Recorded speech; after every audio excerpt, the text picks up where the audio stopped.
The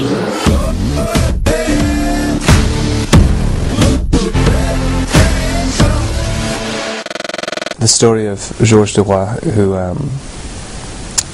who is an ex-cavalry officer, never really did anything in the army, comes from a lowly background in rural France, and leaves the army and moves to Paris thinking that everyone else is making loads of money, so why can't he make loads of money as well, and realizes that it's not as simple, and becomes obsessed with the fact that it's just about the people you know and about connections, and because he doesn't have connections he resents the entire world. And he basically by fluke falls into a clique of people who are making money by relatively auspicious means. Does that make sense? I don't know. And he goes with it. They all see something in him which he doesn't even see in himself, but it goes completely to his head, and even though throughout the entire story he doesn't realize what it is that makes him successful, he gets vain and more and more power crazed, and he believes in himself a lot, even though he doesn't know what it is exactly he's believing in.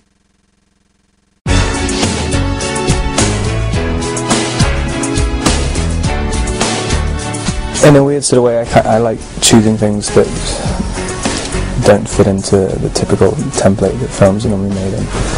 And I read this, and it just seemed like, you know, it's about a bad guy, really, who ends up winning big at the end by doing bad things. Don't call me that. And there's absolutely no repentance, and he learns no lesson at the end. And I thought, like, well, it's not really told that often.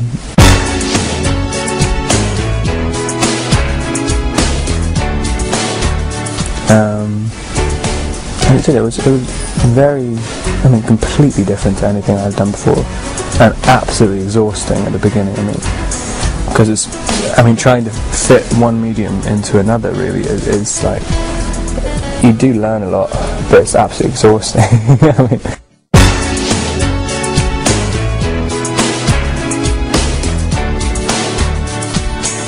It's just something different, and it doesn't follow a typical storyline. I think hopefully it will make you think afterwards.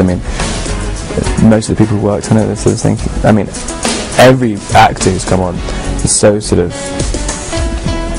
almost like baffled by the fact that he doesn't get his comeuppance, because it's just in films nowadays, that's what happens. Like, someone does bad things, they will get punished for it.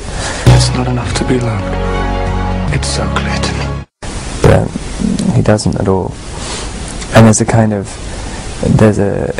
done with a sort of zeal that, like, he's just screwing everybody over. And the main point is someone who wins, who doesn't have any redeeming features. There's nothing about him. It's just, he's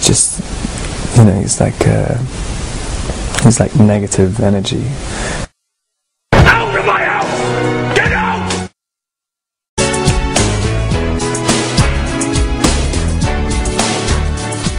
It starts off the story with him thinking that this world is so glorious and glamorous, and he sees these women as goddesses when he first goes into it. And I think the women, as they're all perceived as nothing really by their husbands and the people around them, they want to acknowledge his adoration. And they can see immediately that he thinks they're more special than anyone else thinks they are, and it works really well for him, and he manages to persuade them into doing things that they wouldn't necessarily do otherwise. What does interest you? Simplicity is fine. I like enjoying myself.